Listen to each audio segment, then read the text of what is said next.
Check, check, check. 1 2 1 2. Vader Games in the building. You know what it is. Thank you all for tuning in. I'm your humble host, Vader Games. First name Vader, last name Games. This is Vader Games TV. This is another episode of Why Always Me. Episode 125. Episode 125. Now listen, this is my diary. This is me just giving back. I appreciate each and every one of you with regards to the comments, the likes, and the added subs that I've been seeing on the channel. So thank you so much. So many thanks. First things first, my peoples come first. My people, those that are here, those that are no longer here, thought of and always remembered. Listen, we got to get into it. Why always me? We got the topics right here. I'm going to deal with all of these topics right here so you guys know that I'm on point with what's being discussed. I'm going to do my best to stay on track. And on top of that, I'm going to make sure that you have, I don't know, you have kind of like a marker so you can see how the show is flowing. So let me do this. Let me do that. Okay, that's switched over, and I'm going to bring this up. Now, every show, like clockwork, and you saw I just put the clock up there. I just put the timer. But like clockwork, I got to show love to the person that showed love by being in the comments right from the bat, right from the jump. And on today's show, I got to show Letty in the building, showing that love. Thank you so much. Thank you so very much. Reminding all of you in the chat, smash the like button. Come on, do it. On your way in, just hit the like button, just like that. In the comments, being like, yo, what up? I put a question in there, which is gonna kind of flow with the topics on the side. And good looking out, Letty. Also, Trevor in the building. We're catching up now. It is an earlier show. It's an earlier show, and I do have to be on point because I timed it. So if I do this for an hour, I'm able to get out the door because I got to tackle some things. But Trevor in the building, Sam in the building. Yes, you know what it is. Miami, let's go. Now, guys, girls, I'm going to tackle everything. Just so you know, full recap, those of you may be listening, not watching right now, on your phone, on your tablet, on your iPad, on your PC, whatever it may be. But I'm going to discuss Manchester City's fixtures. Key game this weekend, Newcastle. Key game. I'm gonna discuss that. I'm gonna talk about player form, and player form also leads me to how is Pep getting the best of City players again? How's he doing it? How has he done it? We're gonna discuss that. In addition to international break, it's not official. It's not an official international break unless there's some type of City controversy. Right? We know every international break they want to throw in City and FFP. They want to throw in City and UEFA. They wanted to talk about City and the 115. And now keeps creeping up, and I don't think we're going to avoid this anymore. Just be prepared. International breaks, and I'm going to discuss the controversy. But now we got Wayne Rooney chiming in with another controversy. But we're going to deal with that. We're going to deal with Arsenal fans. Yeah, we're going to have to deal with Arsenal fans and their referee talk. We're going to have to deal with that. Arsenal got an important game. They got an important game versus Spurs. We'll discuss that, obviously. Arsenal at home, but they have some injuries. We'll discuss it. And then Liverpool's upcoming fixtures. I'm maybe the only one, but I'll get into it, why I think their upcoming 5 games, Prem and outside the Prem, why I think Liverpool's next 5 games, they're going to remind everyone like they're Liverpool, defending champs. It's going to be like, oh, the whole civil war is going to be behind them because they'll realize how silly things are. But this next 5 games, I think, is going to say a lot. So, and at the end of the show, time permitting, because obviously we have a great conversation in the chat, but time permitting, we will have some Q&A. Like clockwork, phone's going off. 1 second.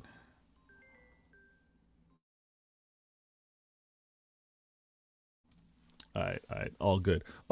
Now, let me make sure I'm all track with the comments. I'm going to do my best to bring those forward when I can. Letty in the building, good looking out. Now, also, The mods have spoken. V. Listen, the mods do their thing. I'm grateful. I'm grateful for the mods. I'm grateful for everybody in the chat and those of you taking the time to be like, you know what, you guys obviously want a quality show and quality discussion in the chat, and for what you all do, it's always appreciated and much respected. Now, as I say this, and we'll get into it, 115 fave topic international break. Yeah, we got to throw it in there. And before the 115, they had to talk about FFP. Before the FFP, they wanted to talk about international break in terms of associated party transactions and how everything with regards to our ownership is just self-inflated sponsorship and partnerships. Like, yeah, we're going to get into that, but absolutely. Big Steve said it on his video. We've seen it even with the rest of the overlap, but we'll get into that. Good looking out. Now, let me try to stay on point. Let me get the clock started. And let me also do this so that everything is good. Oh, you know what? I got to shut down the show. I got to shut down the show. I just saw her in the chat. My gal is in the chat. Good looking out, Rose. Hope you're doing well. Much love. Hope you and the family are good. Miami in the building. And we'll get into it. But I got it. Hey, Vader. Pep will always find a way to get the best out of the team. And this will get discussed in depth, especially when we get later in the show. Good looking out, Rose. All right. Let me click that. And we go from here to here. Let me start the clock. Trust me, I'm going to find a way to make this a macro so it's a lot more cleaner and I can be polished with it. Now, Manchester City's fixtures.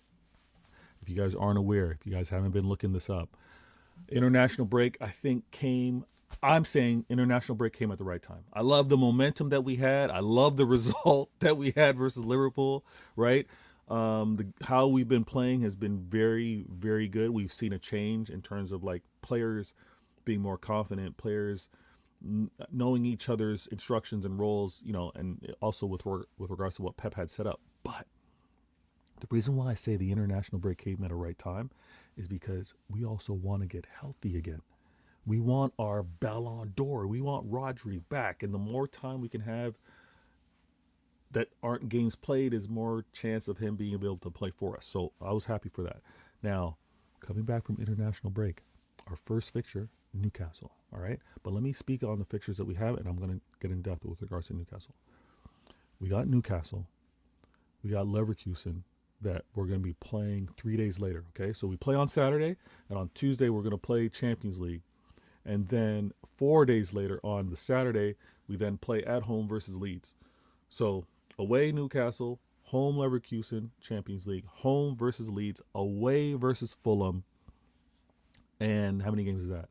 1, 2, 3, 4. And then our fifth game, tough at home, still tough, but at home, because we saw what this team just did to the league leaders, right? But we play Sunderland December 6th. All right. So we play Sunderland December 6th. And that's going to be a key game. But those next 5 games, I think we have a chance.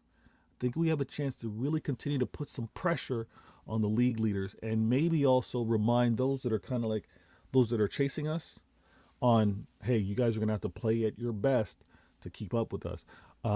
This Newcastle game, I've been hearing that they're not the healthiest. Right, I need to link up with Strasbourg Steve. I need to link up with Toon Tactics and really get into the proper details, because I haven't checked anything of the rumors, the speculation. But we know that Newcastle haven't been in the best of form.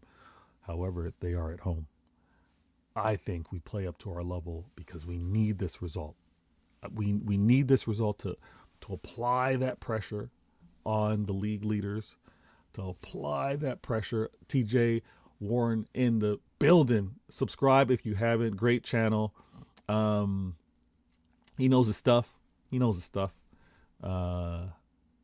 I'll leave it at that. But I hope I link up with him on American Waffle soon. But if you haven't already, and I believe his channel details are in the description. If they're not, they will be added. But good looking out, TJ. Hope you're doing well, despite you telling me that you're smelling gas. I guess you're assuming that I'm a gaslighter. That's why you're saying it. But good looking out, man. The thing that I want to emphasize, though, is because Newcastle haven't been in the best of form, we need to take full advantage of it. We need to take the same way some may argue, if you're going to take points away from someone, whether it's Liverpool, whether it's Arsenal, if they're in poor form, now's the time to strike. Newcastle, I think for us, is that time to strike.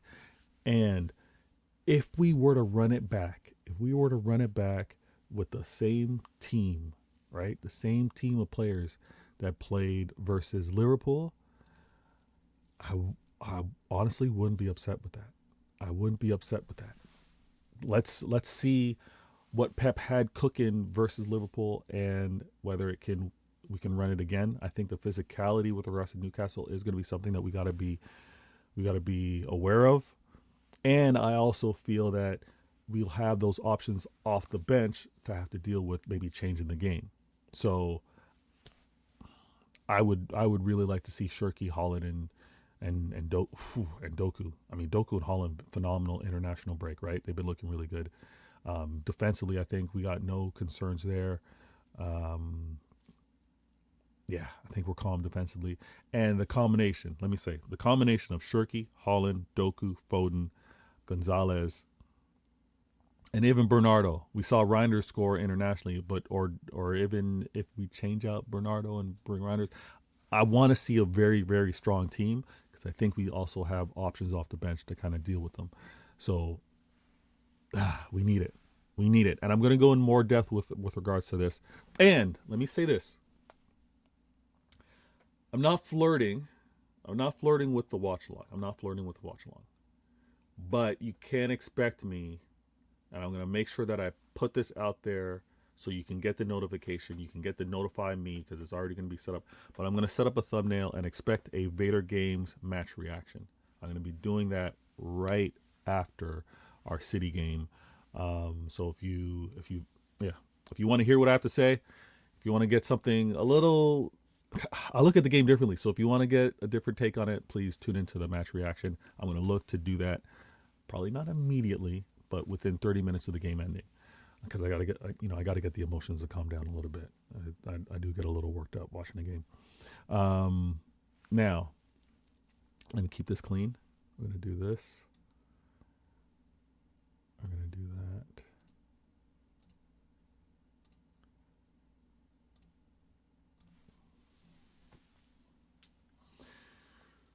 We got to talk about player form. And my gal Rose mentioned it. Like, we can trust Pep to get the best out of these players. And the reason why is because what I want to leave there on screen. I want to leave that there on the screen.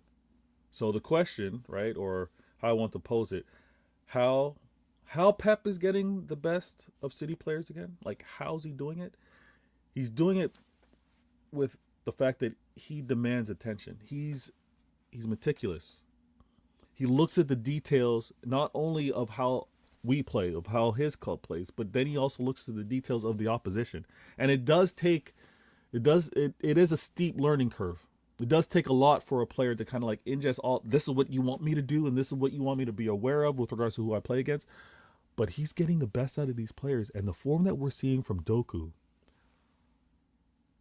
internationally cannot be ignored because it's an effect of what is happening at the club level. It's an effect of what this man has had on him. It's an effect of a player just being a lot more sure of what he can do, what's his best ability, his best contribution, and execute. Large up prodigy in the building. I see you good looking out. It's the fact that we've got players like Doku who was quote unquote given up on by some. We've got Holland who, to his standards, had an off year last year, but I think the man was managing some injuries. We know healthy Holland, lights out, no one better. And then when we want to look at the addition of Reinders, we want to look at O'Reilly. Pep getting the best out of Reinders is still a work in progress. You can see the player there, and you can see what he can mean to us. I'm not saying that he's going to be Ilkay Gundogan. I'm not saying that. Ilkay is a hero. But the abilities of Reinders, I can see him being his own version and being really good for us. And then we got O'Reilly in the building, who is playing out of position. And when I say playing out of position, only because of what he kind of trained or what was trained at the academy level, and he's playing at left back. But it's not the first time we've seen players, quote unquote, play out of position, right? It definitely not. Blue Heart in the building, good looking out. You know what it is. Being so laser focused on trying to get the best out of players is what I appreciate so much of Pep, and why sometimes it can be frustrating for some fans to want and wait to see it go through, right? To want and see that progression or see that improvement. A lot of it is like I want the changes now. I want to see the fixes now, and I'm so glad. I know how difficult it is, and maybe I'm a little annoying to some fans because I'm like maybe a little too patient, a little too understanding, but I'm all for it. So let me catch up with the comments real quick. Miami goes, completely agreed. Look at Doku's comments after the Kazakhstan game. He questioned if the Belgian players / coaches properly analyzed. This is it. This is, how do I put this? I think we all, whatever our life experiences are, we know that maybe demanding parent or that demanding teacher or even coach or manager, coworker, that we're just so on it, and you've seen the difference on something that's a little too lax, a little less detail orientated. Struggled with that one, but you've seen how there's such a change, and the difference maker is that attention to detail. Like with what Pep has done,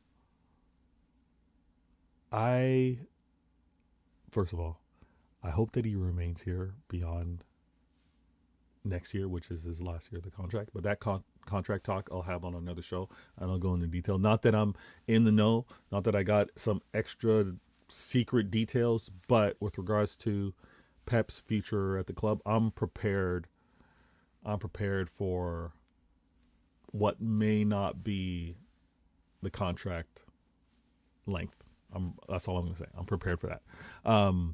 But him being so detailed and other players recognizing that, when you have Ilkay Gundogan say, when you have Mahrez say, there's nothing better than City. It's not just talking about the experience, how you're treated, the club, and its ambition, but it's also on its preparedness, right? It's focus. It's like there's a demand to play at its best, but there's not a worse City.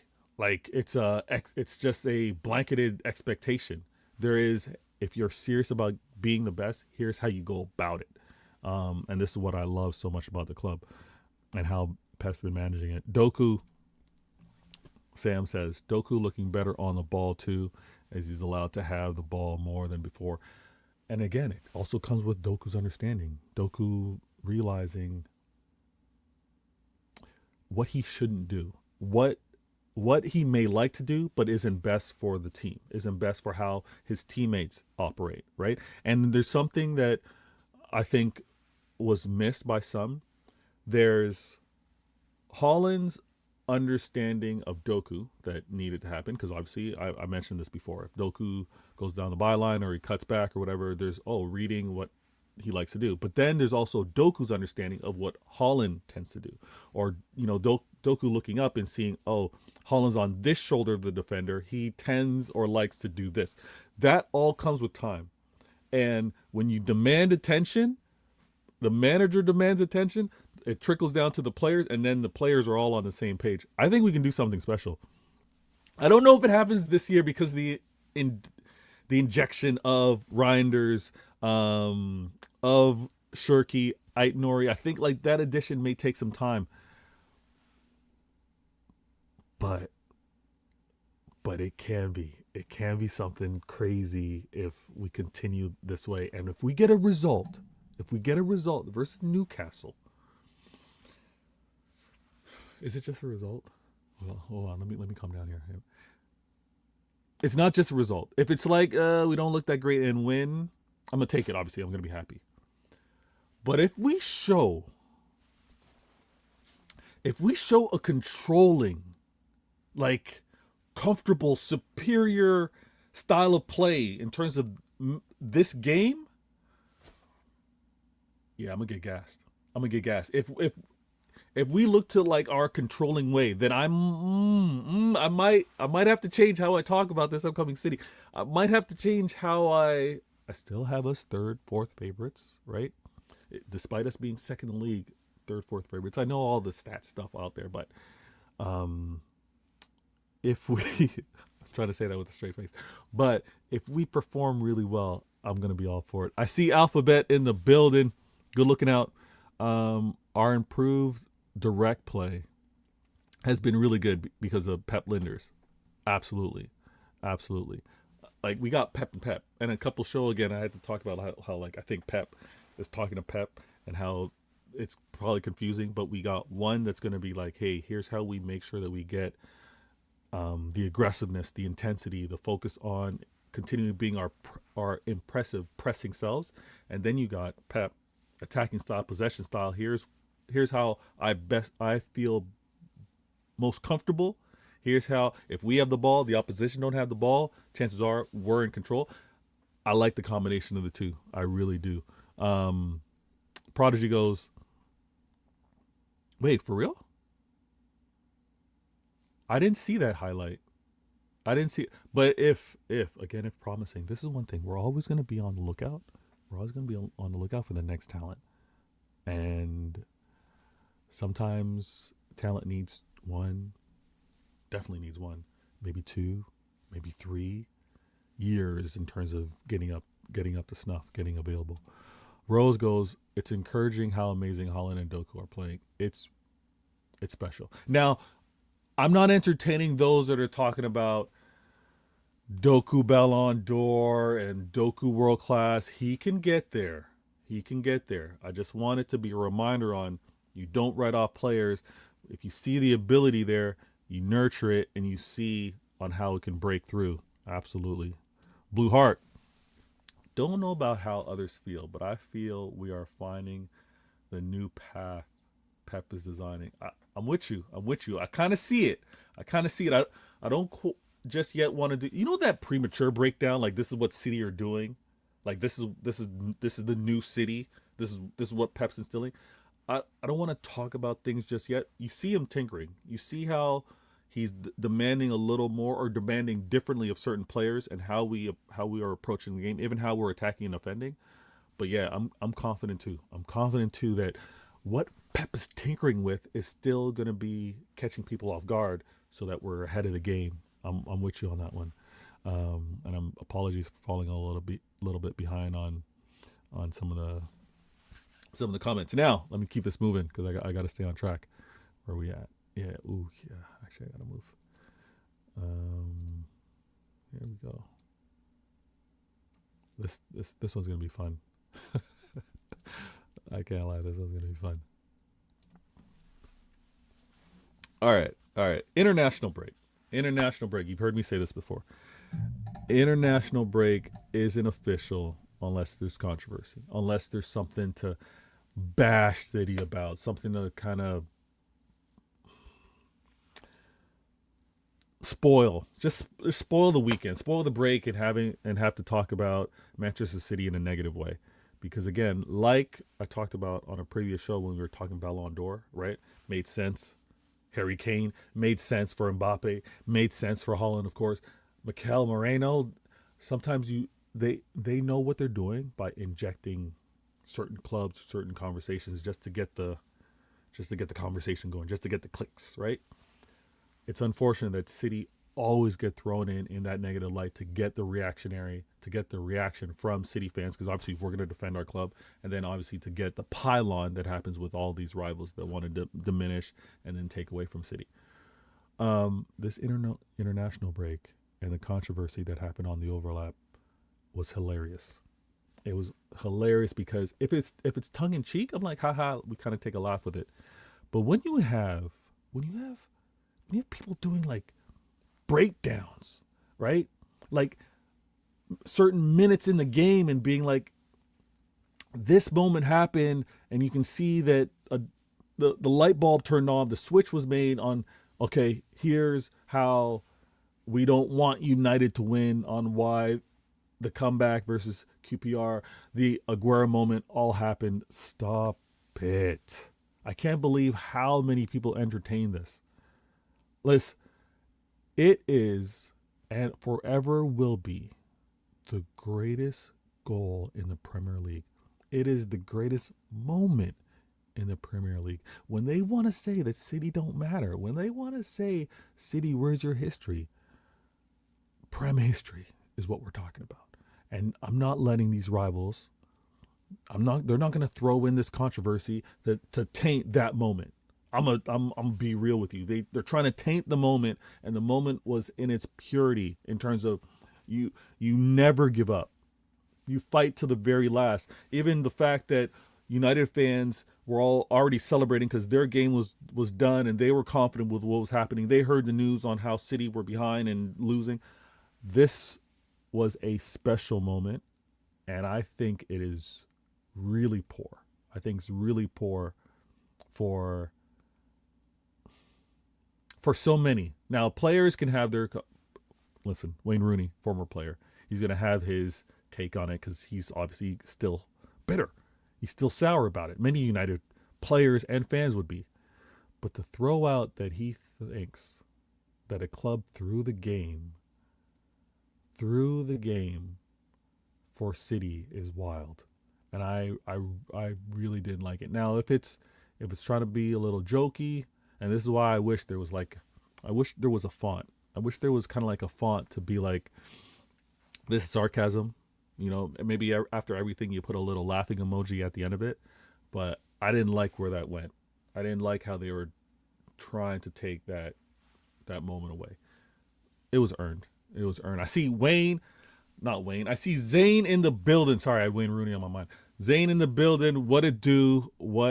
He goes, what about the 3-2 versus Aston Villa, though, Vader? That was no, Zane, don't do that. Don't do that. Zane, don't.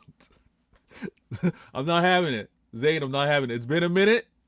Great to see you on the channel. I am at a different time, but I'm not having that Aston Villa moment. That Aston Villa moment, was it not against your... Was it not against former Liverpool players? Was it not against former Liverpool manager? Come on, let's not do this. But good looking out. Trevor in the building. The look on Rooney's face when they found out City won was so the fan base, Wayne Rooney, other United fans, special. And listen, every City fan on this channel or elsewhere, we need to, I know that they're trying to engage clicks and comments and all that back and forth, but we ain't, I'm not entertaining it. We shouldn't entertain it. We'd be like, move on to this. This is nonsense. Like one word answers. Like, you guys are begging it. You're reaching. Like, need to stop. Blue Heart. Once ex-players like Rooney get a voice, they think everyone is listening. It's true. And again, he's more than welcome to have his opinion. And I also want to remind you, everybody in the chat, good looking out. Thank you so very much. I see how you guys got the like rate like Holland in his goal scoring. You guys are in the chat. You're hitting that like button without me even stopping the show for it. I am so thankful for it. But yeah, everybody, and again, ex-player, I do want to get that perspective. But some things you're emotional right now. This is the football fan in you that's talking, not the sports, not the former professional player talking about how players compete, how they're on that pitch. Because again, if he thinks that it could be so easy for these players to be like, we're throwing it, what does that speak to all other results that may happen when we all do the math, we all do the calculations. It's gotten a lot easier to actually know the score of games now than it was back then. So I don't like where Rooney was going on it, and that's why I want to stop it early. Want to stop it early. KDB, Gundo Goat, Clutch Milk. Listen, that Aston Villa game was great. And no, it was not the same, Zane. It was not the same. Stop it. Yeah, let me keep this going. All right. But I hate international break. I'm gonna be real with you because I know that there's gonna be something coming up. They're gonna talk about FFP. They're gonna talk about sponsorships. They're gonna talk about the 115. I was really surprised that the 115 wasn't a combo. Although it's probably gonna be a combo over Christmas break, or it's gonna be a combo. Yeah, we know that it's coming. I do like how it's taken a long time for it to come back, though. I think that's a positive for us. All right, let me get into this one. Yeah, let me get into this. Hopefully no one gets triggered. Okay. From one controversy to another. From one, tinfoil hat to another, right? Arsenal fans need to be studied. Arsenal fans need to be studied. Like, I don't think there's a fan base that has more time on their hands. And I also don't think that there's a fan base that is more... Listen, Liverpool fans are the media darlings. Like, they're catered to, right? We're going to make sure that things read and look positively for Liverpool, right? We get all that. When it comes down to Arsenal fans, I'm so surprised on how much media stokes the fire and gets them riled up and gets them like all into the weeds with certain things, because I'm surprised with how the journalists just like provide the information for Arsenal fans to then take it and running. So if you're not aware, Arsenal fans make it a point of checking on which ref is managing the upcoming game. Like, they do this. I don't even have time to do this. I don't know other fan bases that like look and see who's officiating. I don't know who does it. Arsenal fans do this. Like, when you know who the starting lineup is, you also know that they know who's refereeing. Now, they obviously saw that Michael Oliver is reffing an Arsenal game. Mind you, he's reffing an Arsenal Tottenham game, right? Apparently, Oliver has a tendency to favor Manchester City, okay, according to them. I guess according to his track record on how he's officiated. Now, officiating is based off of the situation within a game, so I don't know how you properly account for that. But you got Michael Oliver now that's officiating a North London derby. I don't know why they're getting all into their feelings and all up into their, we need to now be prepared for this that's going to happen because it's now predetermined that he's going to screw Arsenal. Like, they have gone so far with this. I don't know how they're going to recover from it, but he's managing a non-City game, so why would they think that he would be doing something to favor City? That's the data point that I don't quite get. That's something that I haven't seen. I haven't seen that reported. I don't quite get that. Let me look to also take this off screen and see if I can do this. Where is it? I thought I might have looked up something here. But the whole thing with this ref this ref is that he has a horrible record, or he's been taking advantage of situations to go against Arsenal. They're working themselves up for nothing. They have to already predetermine an excuse, in my opinion, because if the game doesn't go their way, they're already preemptively looking for something to be the referee's fault in the game. I don't get it. I really don't get it. Sam, I gotta agree with you. Victim FC seems to be a proper label for Arsenal fans. I got some stars in here as well. So let me start these comments. Sam also goes, by the way, Egal already arming himself with excuses. I'm not surprised. I'm not surprised. I think I might be linking up with Egal with the show later on today. I'm not too sure, so we'll see where that combo goes. But this is too much. This is honestly too much. Like, can Arsenal fans also tell us on the games that Oliver's been the ref for that the games have been good, fine? It's not every game that there's controversy that there's a problem, right? I would think that if that was so blatant that he wouldn't be anywhere near an Arsenal game. So they're doing this to one, and I'm going to discuss it, but they're doing this because I think they realize that they're vulnerable. I think they need to have that predetermined excuse to have to fall back on and be like, see, hey, don't focus on this, focus on that, right? Because this is what just happened. I think the controversy is mad. Let me go. Prodigy goes, media knows how to play them. They do know how to play Arsenal fans. They very much do.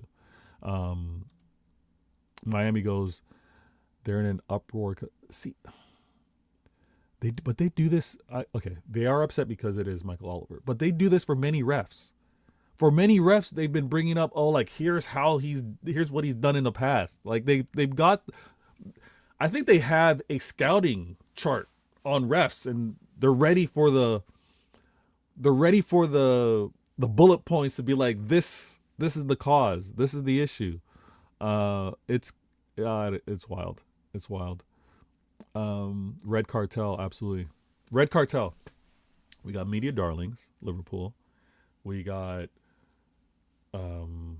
best club in England, United, the club that made the Prem. Okay, stop it. United. And then you've got Arsenal that, yes, what they did with the Invincibles, great. Okay.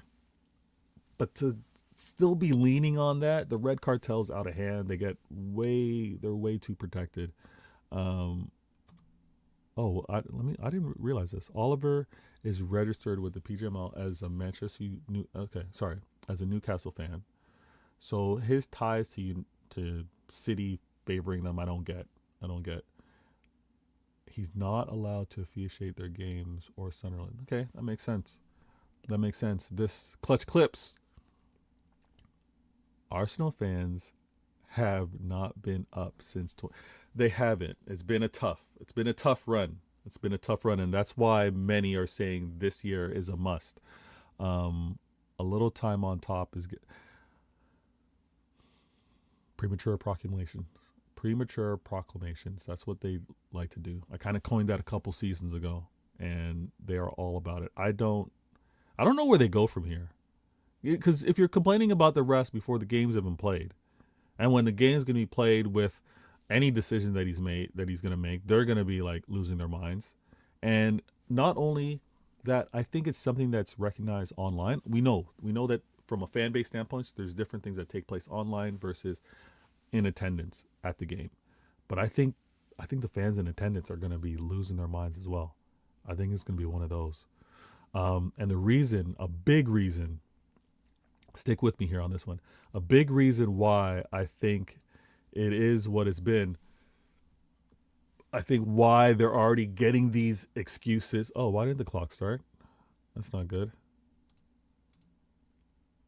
On why they're preemptively putting this out there, like Michael Oliver reffing this game. This is why. Oh, it's already a disaster because he's biased towards Arsenal. He doesn't like Arsenal. He's going to find any reason. Is because they're scared. Like we're seeing a scared fan base. We're seeing a concerned fan base, right? Yes, many want to say Arsenal are scary, but in this case, Arsenal fans are scared. Arsenal fans are kind of worried, like looking over their shoulder, a little stressed.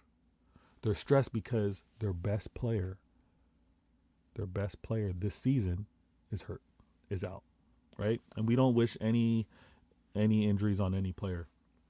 The fact that Gabriel Magalhaes is hurt is why Arsenal fans are moving like this, are being extra sensitive. But I don't think they should be.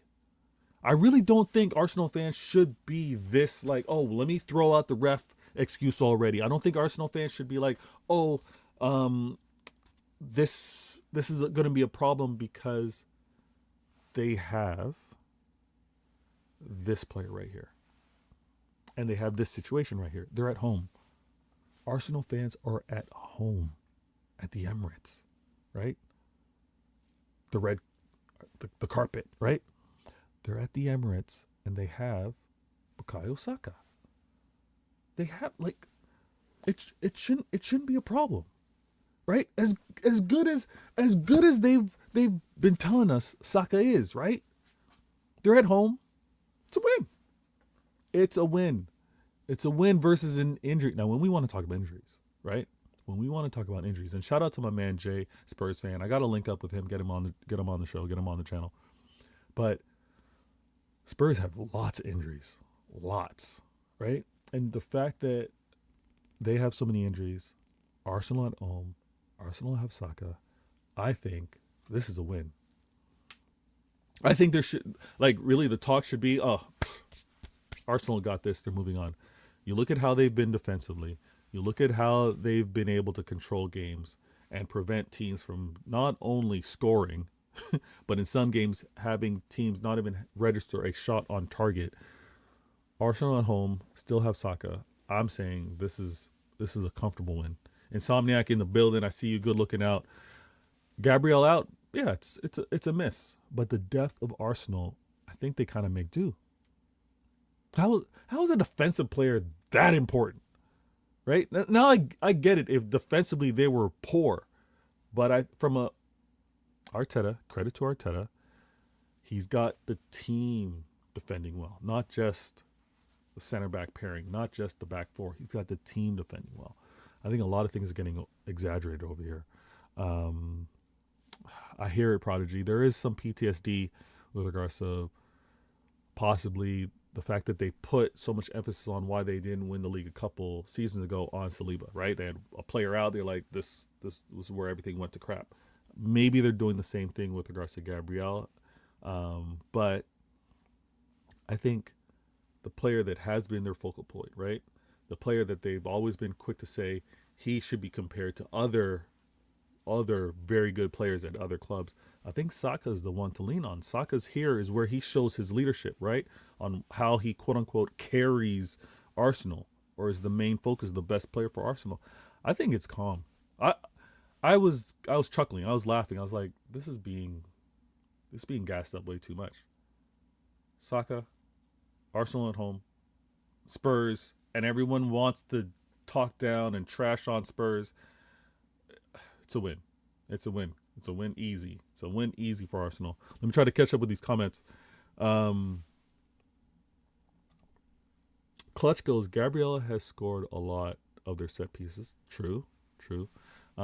This season, most of their goals in the league are from set pieces, and now they are forced to do more from open play. I agree. Now, if from a set piece standpoint, hear me out, Clutch. If they were saying, or Clips, let me know which one you prefer, Clutch or Clips. But if they were losing the distributor, right? If they were losing their corner taker, whether it was Rice or Saka, I think I'd be a lot more concerned because they're placing it, right? They're putting it in those areas where they're attackable, attack worthy, right?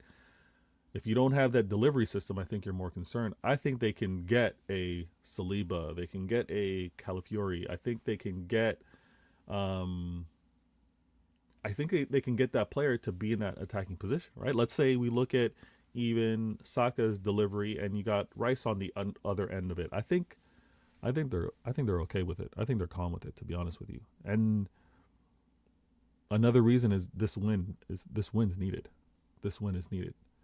All right, let me keep track. Let me keep on point. Good looking out with the comments, everyone.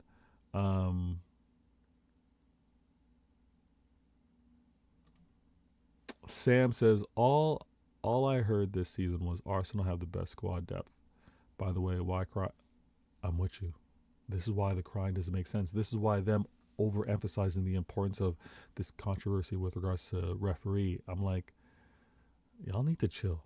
Y'all got the better squad.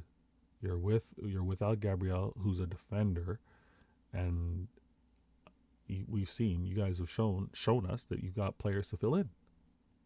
It's chill. It's chill. Oh, bless. Clip says anyone that suits. All right, Clips in the building. Insomniac goes, missing Gabriel should be a big miss, but looks like he is because of set piece goals. Time to find other ways. If he's a big miss because of their goal threat, because of their goal scoring opportunity, another reason why I think Arsenal are winning this comfortably. Defensively doesn't really change much. And yes, I think Arteta finds someone else to, whether it's open play, I don't know. But I think if they've been leaning on set pieces like that, someone else steps up to run into the channels or attack the ball the way Gabriel was. I think it's that. I think it really is that simple. The thing about Gabriel is that he's a leader. Yeah, the leadership's going to be missed. But again, they got Saka. Saka's that guy. Now, for the leadership that they had from Saka previous season, now he just steps in for him to do it. Last season they didn't have Gabriel and still scored from set piece. Thank you, Sam. Good looking out. Great point. I don't think it's that big of a deal. No. Now, Egal watches, and Arsenal fans obviously watch their team way more than us. I think let me throw out the excuse just in case there's drop points. Not a loss, but drop points. And let me also be prepared to have to maybe hype up a player that steps in and delivers. That's how I kind of see it. All right, let me keep track with this because I do need to be on point time-wise. You guys have been amazing. Thank you all for being in the comments as well. Let me reset. Now, what a difference a couple games make, right? What a difference off-season, summer transfer window, games actually being played, and what a difference 5 games into the season. Liverpool were running away with this. 5 games later, Liverpool apparently are not in their title race. Listen, defending champs are in this title race despite this bad form, but I want to remind all of you, so many things can happen within 5 games, right? Because Liverpool went from running away with this league to then being out of it. I want to focus on the next 5 fixtures. The next 5 fixtures with regards to Arsenal, with regards to Liverpool, because again, as a City fan, I got to pay attention to Arsenal. I have to pay attention to Liverpool, and I do also have to pay attention to Chelsea. Chelsea's going to be discussed on future shows. We'll see how they play this weekend. This is an important one. But when you got Liverpool that are playing at home versus Forest. Okay, I know they had a poor loss versus City. I know the style of play that Forest might be executing is problematic for Liverpool, and Arnie doesn't quite like it. But if they show to play well against Forest and the style of play, they've got Forest at home. They've got PSV, UCL at home. Whether that's important, I think it's more important to see style of play, see how they play. But they play away at West Ham. West Ham are not good. Then they're at home versus Sunderland. That's 4 games. At home versus Sunderland. We saw what Sunderland did to the league leaders. Okay, that'll be a difficult game. But then they're away versus Leeds. Those are the first 5. Those are the next 5 games. I'm not exaggerating. I'm not trying to boost it. I'm not trying to be extra, right? Liverpool could be on a 5-game win streak. They could be on a 5-game win streak. You want to take out the UCL and you want to just focus on what they would do with regards to the Prem. Their 5th game would be Brighton. So they would be Forest 1, West Ham 2, Sunderland 3, Leeds 4, and then you got at home they play Brighton. Okay? They could, in the Prem, have 5 games on the bounce, winning-wise. And so it really depends on how games are being played versus City, how games are being played versus Arsenal. But I think they're still in this title race, despite how they're quick to be like, don't talk about us, ignore us, don't worry about what we did in the summer, don't worry about all the hype that we had, don't worry about Verts, don't worry about Isak. They just want to be left alone. They want to be in the shadows, right?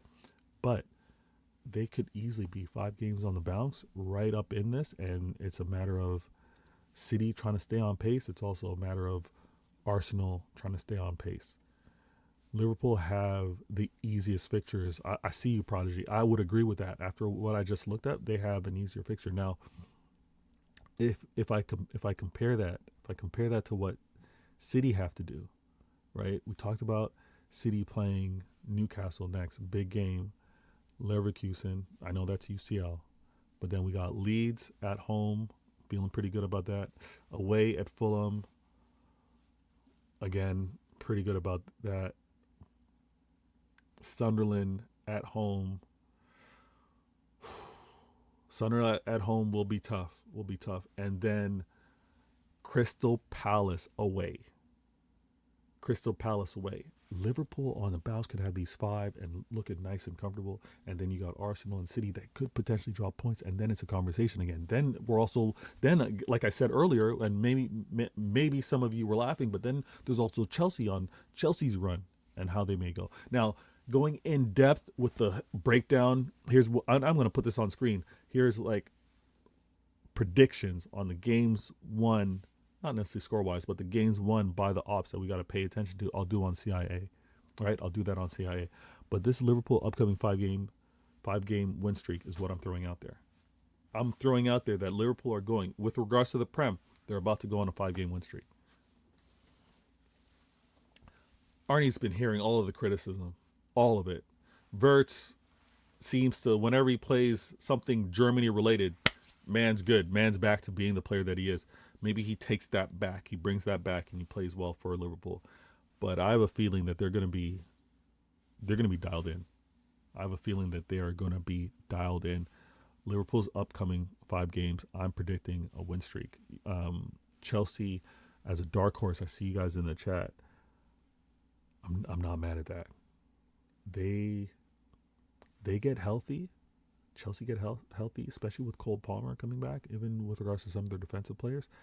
This is going to be an entertaining 4-team back and forth, 4-team movement, right? The big thing that I want to see is also Arsenal versus Chelsea. Now that's the game that's going to be very telling, and we'll talk about that on future shows. The Arsenal versus Chelsea game is going to be like, okay, let's see how they match up. Let's see who goes for it. Huge games. Now, this episode of Why Always Me was episode 125. I had to put it at this time frame because I had to make it work within the workday. But typically, I would actually like to be going live around 4 p.m. UK time, 11 a.m. my time, around there. And I wanted to do my best to be on point. Now, I'm gonna work on this. I'm gonna try and do this. Maybe I'll do it can I do it in the comments? I think I could do it in the comments, but I'll try to do it in the description. But every time I hit this, I'm gonna put a timestamp on it so anyone revisiting this or anyone revisiting this or watching it for the first time can easily see when the topics have kind of switched out. Let me get to the quick comments before I actually look to bounce. Sam goes, Chelsea should be competing for the title anyway, not dark horses for me. I agree. They shouldn't be considered dark horses, but I think when you had the emphasis of it was Liverpool's, it was Arsenal's must, it was City. Let's see how City are, but City were kind of written off. And again, City were kind of written off with Chelsea being ahead of them. I kind of hear you. Not dark horses, but they should be in the mix. I agree. I agree with that. Yes, it's by design, Sam, but by design, it's less experienced than others. Oh, what was that comment too? Oh, he goes, having a young squad is by design. It's true. Now, this is where they're kind of messing up. This is where Chelsea need to have the right combination of youth and experience. But the experience-wise isn't good in terms of profitability, isn't good with regards to turnaround. So, yeah, how they find the right mix, we'll have to wait and see on that one. Now, if you haven't already, and I really hope you do, it'd be amazing to see that everyone that was tuned in had also hit the like button. So good looking out to each and every one of you. what I'm gonna do on future shows, and I'm going to kind of tailor these things, and I hope you guys become a lot more familiar and comfortable with it. But you can tell by the branding which shows which. Why always me? I like to run through certain topics and get your points of view, and obviously share mine. On 115, I like a one question 50 minutes, and obviously we talk more than 15 minutes because there's me and then there's also you, and we have a great conversation. This is a great group that we're forming here. And with the other show, CIA, that's very panel focused, so sometimes the comments don't really come to the surface, but obviously the panel members all see it and they share their points with your points as they discuss. So hopefully you enjoy the CIA that is going to be on Sundays. But I am also going to be adding, and please subscribe if you haven't, I'm going to be adding my match reaction. Not too sure on how long of a combo it's going to be, but definitely tune in and see my take on it. And it might lead to a watch along. I'm going to see what might happen over the holiday break, actually, because time-wise, that might be the best. But thank each and every one of you for being in the chat, for hitting that like button. I'm Vader Games. This is Vader Games TV. This was episode 125 of Why Always Me, and we had to talk about how Pep has turned these players around and how he went about it, and we had to discuss all of these topics right now going into the Newcastle game, and expect me to go into greater depth with regards to Newcastle, and I got to link up. I will have to link up with a Newcastle fan to kind of get the proper details. I see Don C in the building.